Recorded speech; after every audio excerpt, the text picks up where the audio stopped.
Welcome to the Best of New Jersey podcast, presented by Sojo Spa Club, New Jersey's Wellness Getaway. The Best of New Jersey podcast celebrates New Jersey's most influential figures and the communities that shape them. Big names, real talk, real Jersey. I'm your host, Amanda Morrison from Don't Sit Home.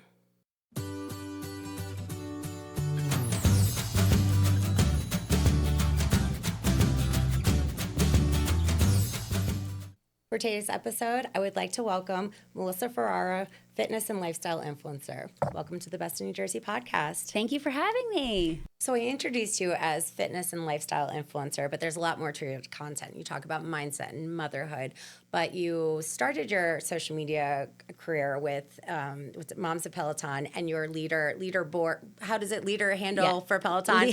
With Ms. New Jersey. Yes. So that was the beginning of your journey. So Yep. what got you started? Yeah, so I was a Peloton diehard back in 2015 when boutique fitness studios were all over New York, but people were really focused on SoulCycle, and I just loved Peloton. So my leaderboard name was Miss New Jersey, and I was single. And then I met my husband, and I became Mrs. New Jersey on the Peloton leaderboard, which people, Pelotoners, that's like very important what your leaderboard name is, because the instructors shout you out and whatnot. So I was Mrs. New Jersey, and my husband gifted me a Peloton bike for our wedding, which was 2019, right before the pandemic.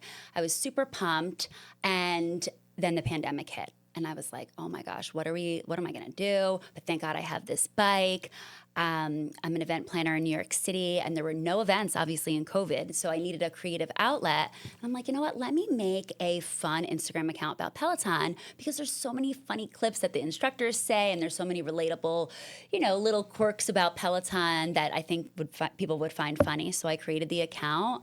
I did a little bit of improv, and I imitated a few different people, and it kind of took off. Well, it's like laughing through the pain. So that, Yes. a lot of people probably can relate to that too, because Yes. Obviously the pandemic was a hard time, and just even getting your bodies moving in any way possible. I have, my social media is called Don't Sit Home, but I'm like, you should probably sit home a lot, but like I'm walking at 5 a.m. when no one else is around me. So Yes. everyone was finding their outlet, but also just finding it wasn't just physically, it's mentally too. So I'm sure you helped so many people go through that.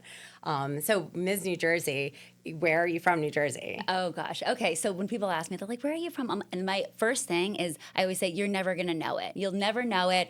But I'm from this town called West Milford, and it's up in Passaic County. It's only about an hour from New York City. Tons of just beautiful mountains and woods. I actually grew up on a mountain, on a lake, on an island.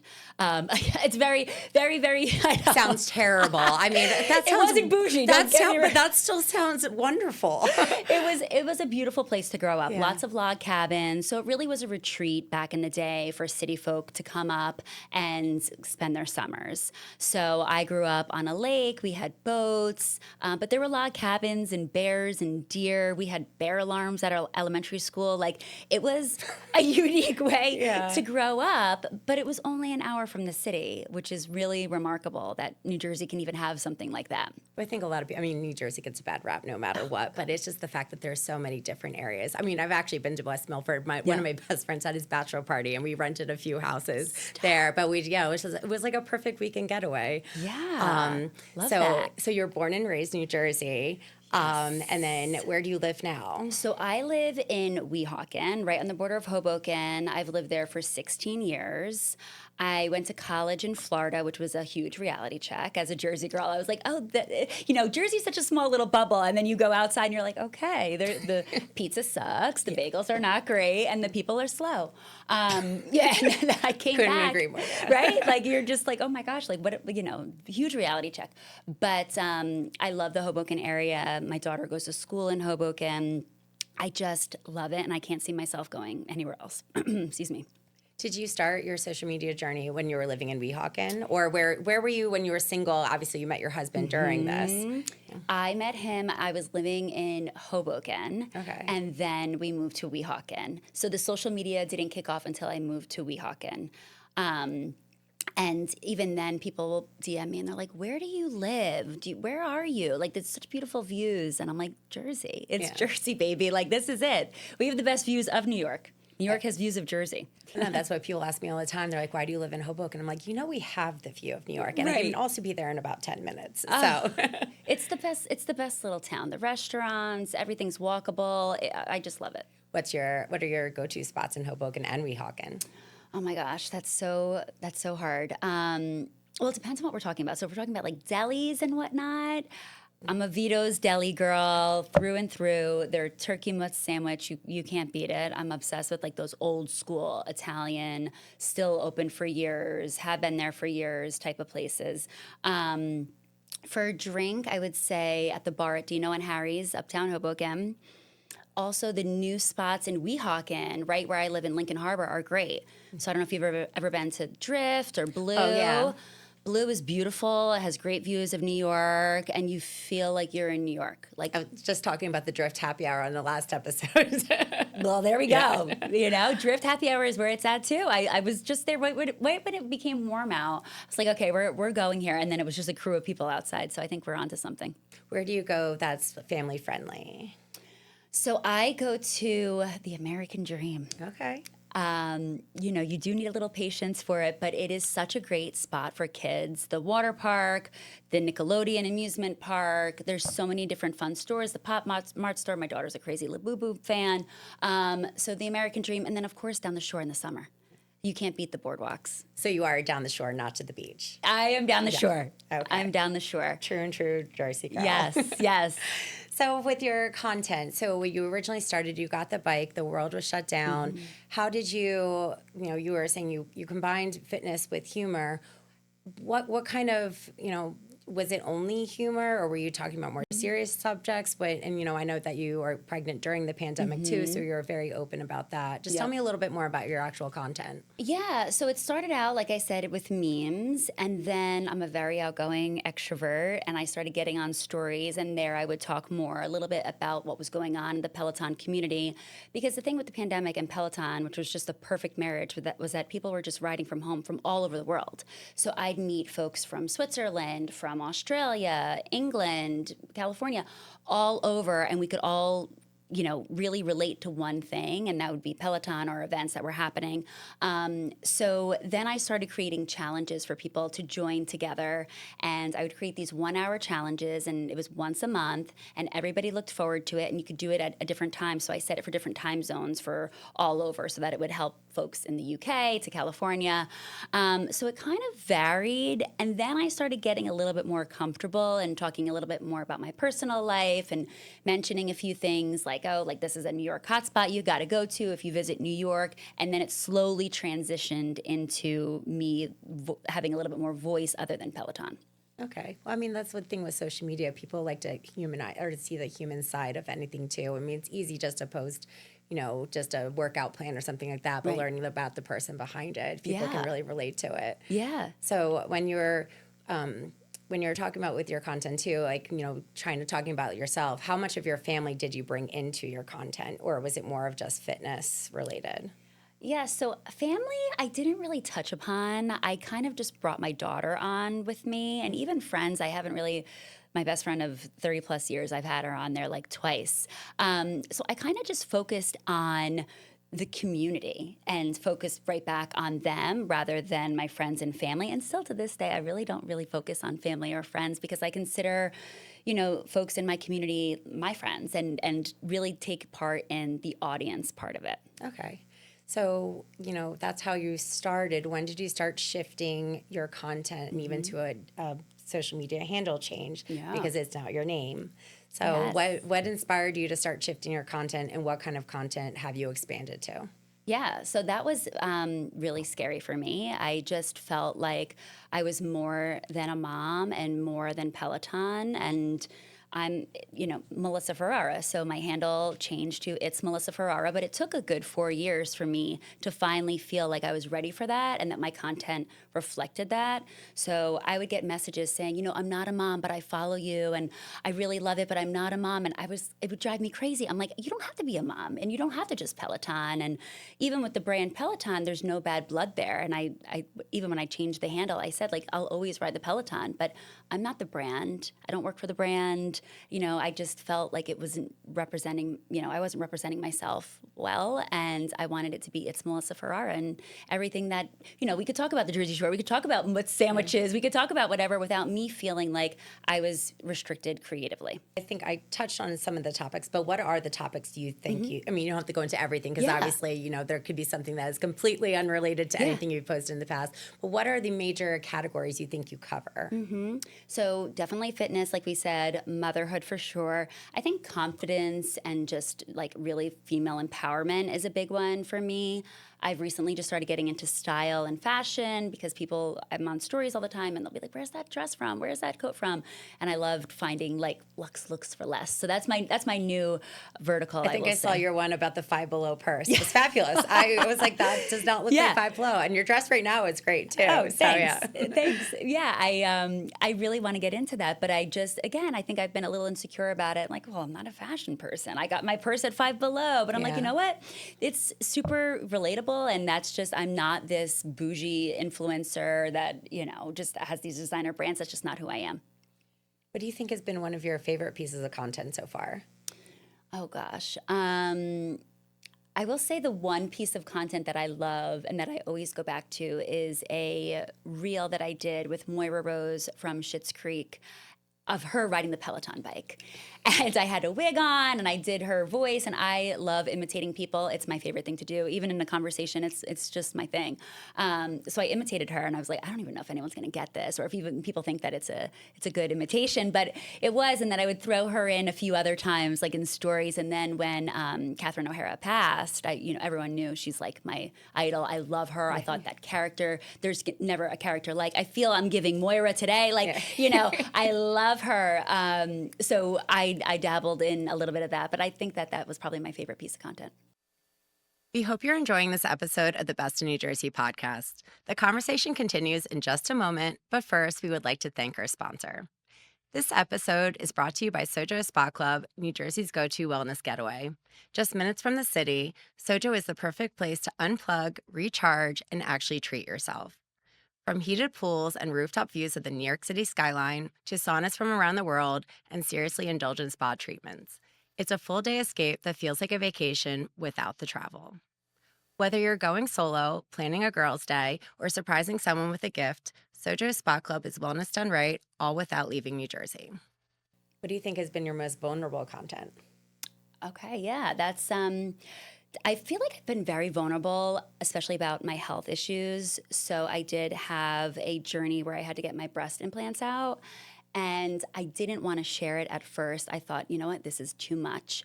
But it was I'm so happy that I did it because my implants were recalled and it helped other women go check their breast implants out and think about it more, or they didn't even know that it was a thing.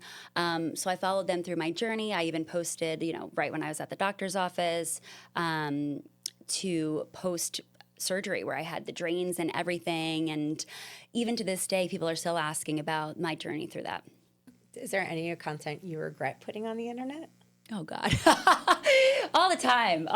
I feel like sometimes I'm like, oof, God, that came off a little like crude or something. I shouldn't have any regrets. So no, I don't regret anything really. There was a few times in like 2021 where I went on live and I went a little crazy just based on things that were going on in the world.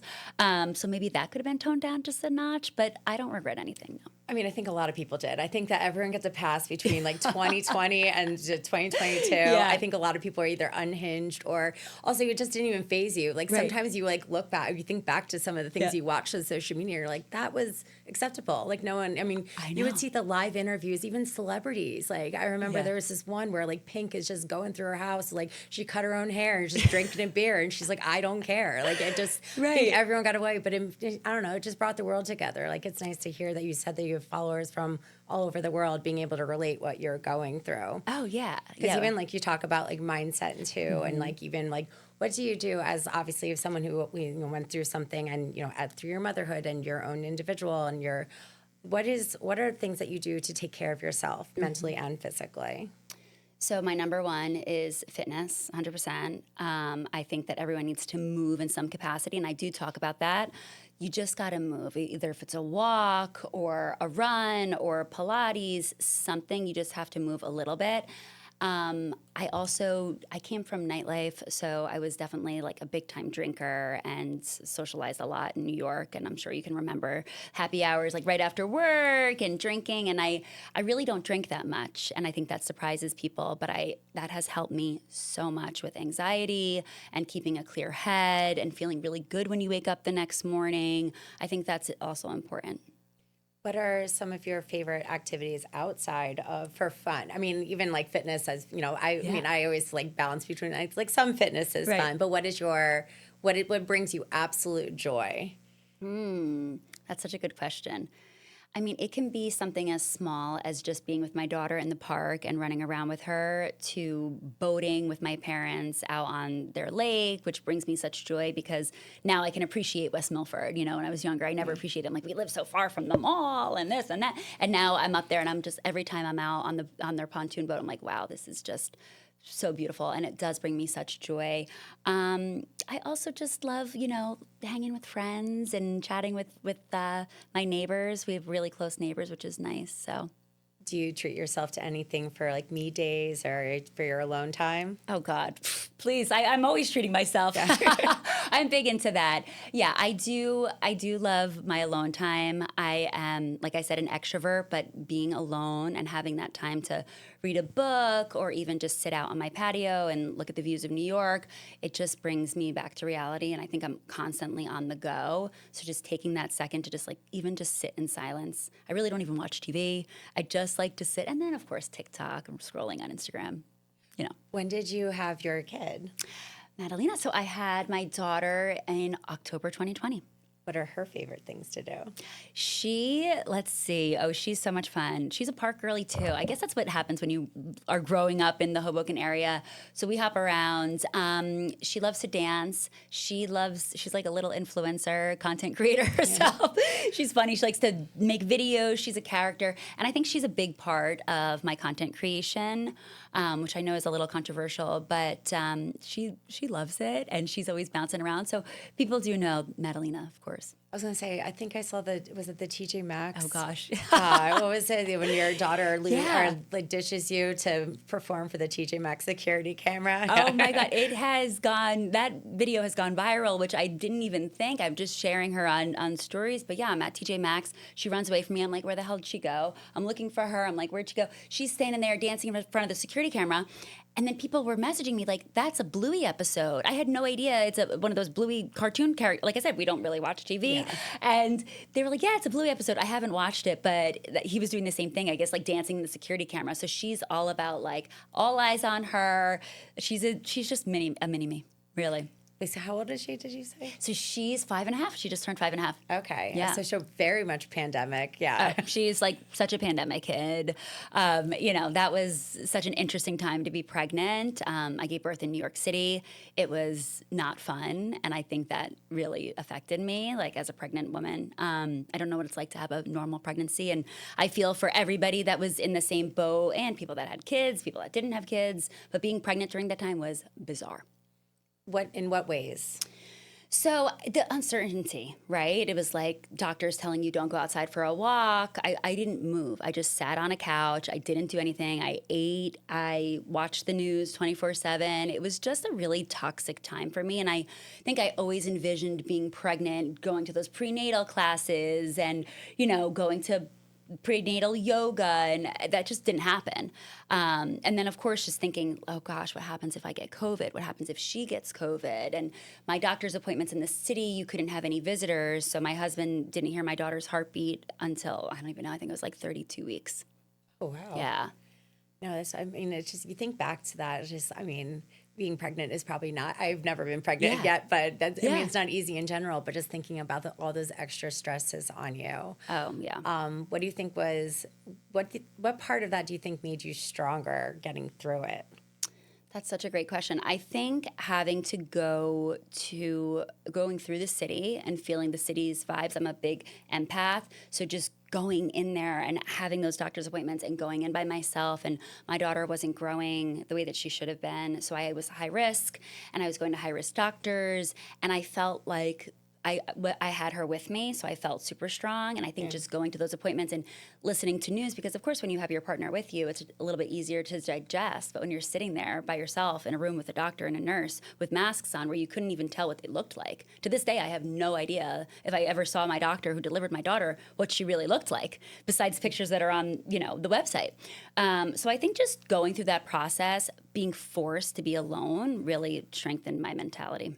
Well, even, without a pandemic, being, pregnancy, I'm sure is not easy. Yeah. Do you have any advice for anyone who's going through a tough pregnancy mentally or physically right now? Yeah, I think that's a great question. I would say to truly trust your doctors. I thought, I was like, you know what, we're going to be very organic about this pregnancy. And I just think that to listen to your doctors, trust them. My doctor was very calm and reassured me. And I think that had I not had her, and I just went on Google and YouTube and spiraled out of control, it's like, listen to the professionals and also take some time for you. So I see a lot of pregnant women that are going out to weddings, and I have girlfriends that are like, oh God, I have to go to this birthday party. It's like, say no. Take some time. Say no. You're pregnant. Like, use it to your advantage to take some time to really relax, because it's exhausting. Okay, so you talk about motherhood and you talk about fitness, but let's talk about them going together. Yeah. So how did you balance your pregnancy with fitness? Because I know a lot of people even are fearful of, if at what stage should they stop working out, or how heavy can they work out? And then also, what was your experience like after, you gave birth? How did you figure out the best way to get back into it? What was appropriate for your body? Because I'm sure a lot of people are kind of scared of what to do during any process of it. Yeah, definitely. I think that, it's a really hard thing for women, because we see in the media these women that bounce right back to their bodies and whatnot. And same thing, I think I was brainwashed a little bit from the media, thinking like, oh my gosh, I'm going to be this, gorgeous pregnant woman and feel great about my body. And the truth was, I didn't feel great about my body. I barely had the energy to work out. And when I did have that energy, I was like, okay, let me go for it. Let me not get crazy. I never broke a sweat, really, honestly, when I was pregnant. I think Peloton was great for that, because it was easy on the joints. And I would go for walks with my COVID mask on, of course. So I didn't really feel like I got the true fitness journey through pregnancy. But I was so exhausted, and I truly listened to my body. And I think more women need to do that. All about rest. You're growing a human. So don't focus on, how many miles you can run. If you feel like you can, great. That's amazing. But don't feel like you need to. And then postpartum, I had more energy, and I felt like I could work out. So I would literally drag my daughter in her Fisher-Price swing through the door and put her next to the Peloton bike. And I would ride with one of my girlfriends that I met through the internet, who is a Pelotoner. She's in North Carolina with her daughter. They're a week apart. I'm with Madalena, and they're on the swing just watching us go round and round and round on these Peloton bikes. And then I would take her for walks, and then I got a running stroller, and I would, run a little bit with her, for sure, but I didn't start getting really into fitness again until my daughter's 3rd birthday. And I gained a lot of weight during COVID because, again, I was just sitting on my couch eating, like I said, I'm not great with nutrition. So I was eating pancakes and turkey clubs for breakfast, to be honest with you. So it was her 3rd birthday, and I'm like, you know what? I have taken care of my daughter now. It's time to take care of me and feel good and get back into it. So it was literally her 3rd birthday, and I focused on myself, and I've come a long way, and I think that now I'm probably in the best shape of my life. What else do you do other than Peloton? So I am big into Orange Theory. I think it's one of the best workouts that you can do. I'm big into running. I love Pilates, big Pilates girl. I think that Pilates, for me, as a former dancer, it's just a really nice way to connect with your body and your mind. It's not as slow as yoga, but it's not as harsh as strength training. So Pilates has been huge for me. What was your favorite workouts outside of Peloton when you were pregnant? I would say my favorite workouts, putting my hand to my mouth, that literally was my work. I didn't have much. I couldn't do much because it was COVID. Yeah. So just going for walks was like my sanity. So you said you started really working out with her third birthday. Where were you, and what were you was it Peloton? Was that your first workout? Or? No. So I felt like I was getting a little bit exhausted from Peloton. I did it for 3 years. I did it before I had the bike, but I felt like I needed something new. And then I started getting a little lazy, and I would answer emails on the bike and answer DMs and phone calls. And I was like, okay, I'm not really working out as hard as I should.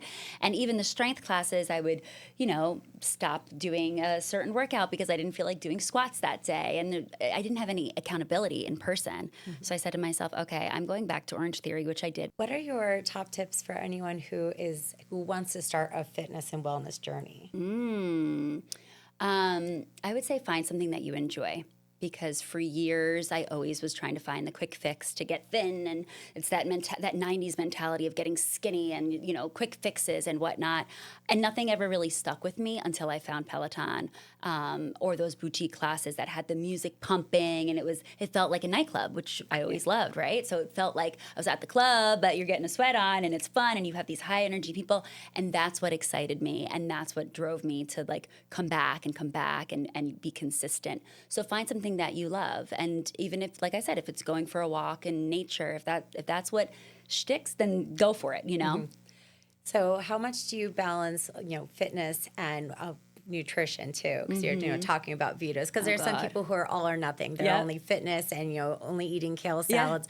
I'm very much a big I love working out, but I love my cheeseburgers and beers. I will forever.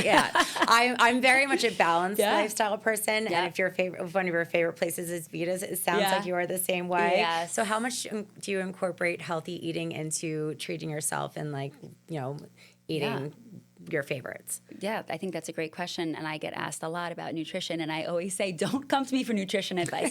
I am not your girl, but I do try to eat healthy, and I do try to eat fresh, at least for one meal of the day. Truly, I eat the same thing all the time, so I'm pretty easygoing. But then once it comes time to dinner, that's where I like to switch it up and usually cheat a little bit, because again, with that 90s mentality, the Slim Fast and the Snack Wells and all of this crap, it doesn't stick. The no carb, the keto, I have done it all, and it just doesn't stick. So if you're balanced, I think that really, really helps. Where you're like, okay, I'm going to have a cheeseburger, but then I'm going to have a salad for lunch, and I'm going to have eggs and, avocado for breakfast, and really evening it out and being true to yourself, because I still eat sweets. I'm the worst, really. But being balanced is so important. What's your cheat sweet? Love a Sour Patch Kid. I love a really good Italian pastry. Lyndhurst Bakery Shop is my fave. I love ice cream too. So, I have a big sweet tooth for sure. Yeah. Let's see. I'm trying to think of what are some fun facts that maybe your followers wouldn't know about you? Oh my goodness. That's such a great question. I think that a lot of them think that I don't work, and I do. I have a 9-to-5 job. Well, it's more than 9 to 5. I'm a corporate event planner in New York City. And a lot of people, once they find that out, I'm always DMing, talking to folks from all over. And they'll be like, oh my gosh, you work? I'm like, yeah, I do work. I do work. I just don't talk about it here. Okay. Anything coming up, or any future goals you have that you're working towards? Yeah, I just did the New York City Half Marathon, and I talked about it on my platform, and I mentioned how even in gym class, I would walk the mile. I was just not a runner. I was never an athlete. I was a theater girl. So to go from that, where you would literally walk the mile for the presidential whatever fitness test, which I think is such a scam anyway, to running a half marathon was such an achievement. So I think that in 2027, I'll definitely run, or I hope to run a marathon. What do you think, or do you think that your content is going to be expanding even more, or do you think you found your niche, or your niche? I'm saying it loosely because obviously we talked about the ability to be able to talk about anything that you want. But do you see any other categories that you would be officially adding to your portfolio? Another great question. I don't know. I think I'd love to touch upon mindset a little bit more. I think that's important. I'm all about confidence and how to own that and be a woman and feel good about yourself in different rooms and whatnot. So I think I'd like to dive deeper into that. I touch upon it a little bit, but I would love to go further into that topic for sure. Because and you talked about, fashion. I mean, did you say beauty too? Or is it Yeah, like fashion. So where are you, like around, so like Hoboken area, Jersey City, Weehawken area, Yeah. do you have any favorite boutiques or like, wellness places or beauty or spas or anything like that either? Yeah. So for fashion, I love Door Le Door in Hoboken. Okay. I have been a Door Le Door girly since I was, 2000, whenever I moved there, 2015. No, when did I move there? 2010. I moved to Hoboken in 2010. Have loved Door Le Door. Okay. Great prices. My earrings are from Door Le Door. I love it. It's a good, quick in and out little boutique, not expensive. I'm all about, finding affordable pieces. Spas, I love Sojo. I think it has, again, you just don't feel like you're in New Jersey. I can't believe it's even there. It's the best. Sojo's great. There's some really great massage places in Hoboken. Moonlight Spa, I think that's been all over TikTok. Alley Spa, which I totally want to gatekeep, but Yo-Yo at Alley Spa in Hoboken, phenomenal. Wait, where is that? Oh my gosh. 5th and in between Washington and Hudson. I'm sorry, Washington and Bloomfield. Okay. So good. Well, it's just between us then. So I'll Yes. just know about it. No one else will be listening, right, to hear that. Gatekeep that one because everyone talks about Moonlight, but I'm like, guys, Alley Spa is where it's at. It's definitely been to Moonlight, but oh yeah. Listen, it's no frills, but it is fantastic. What is your favorite? Well, you talked about loving parks. What's your favorite park to go as a family? Ooh, there's so many great parks in Jersey. Oh my gosh. I'm I never even knew it. Even when I was living in Hoboken single, I was like, there's so many great parks here. I think Church Square Park in Hoboken has just such charm. Columbus Park in Hoboken, Maxwell Park, overlooking the city is phenomenal. The park right in my neighborhood at Lincoln Harbor is awesome. They have a really fun ninja activity area. Anything right along the Hoboken border, I would say. I live right next to Columbus Park, Oh, so you I do? love it. So I don't have children, but I bring my parents' dogs there all the time. yeah. Not the same, completely not the same, but yeah. but it's such a nice park because it's such a balance. You have a little bit of everything. You have just friends picnicking. You have the playgrounds. Yeah. It's just people think city living, and they're like, oh, you don't have any spaces. I'm like, and I'm a big advocate. My dad's a recreation director. I've always been a big advocate for playgrounds and for parks because I just think it helps you just have a balanced life. And it's, seeing even that more families are staying in city areas Yep. and they're not, or even moving in. So, Right. I moved to Hoboken in 2008 and I've never seen so many strollers in Hoboken ever. Because, a lot of my friends, they Yeah. would either get engaged, get married, or have a child, and then they would move out. And even sometimes a lot of people even are moving a little bit north, maybe Weehawken or West New York, Yep. or they're just staying in Hoboken. So I like the fact Yeah. that it's been so family friendly. That's why I say all the time because growing up in West Milford where you have a lake in your backyard, I would kayak in the morning before high school, totally different upbringing than what my daughter is having. But all of these parks and communities are so important, and I just consider them her backyard. So while we don't have a backyard, we have a really 18 different parks you can choose from. I think it's a really great place to grow up, and even I think it was a few weeks ago, I was like, what can we do today? I'm like, what museums can we go to? Let's go see a Broadway show, see if we can get cheap tickets to Aladdin. It's just an amazing place to grow up, I think. I hope she agrees. Do you see yourself staying in this area? Oh yeah, I'm never moving. Yeah. I'm never moving. You have the best of both worlds, and working in the city and then coming out right when I get out of the Lincoln Tunnel, I'm like, oh my God, heavenly. It just is a nice break. And then being able to go down the shore, it's the best. So no, I don't think I'll ever move. Well, thank you so much for joining us. Where can people follow you? Yeah, so you can follow me on Instagram. It's Melissa Ferrara. I'm also on TikTok. It's Melissa Ferrara. Thank you for listening. Make sure you check us out wherever you listen to your favorite podcasts and follow us at Don't Sit Home and the Best of NJ podcast on social media.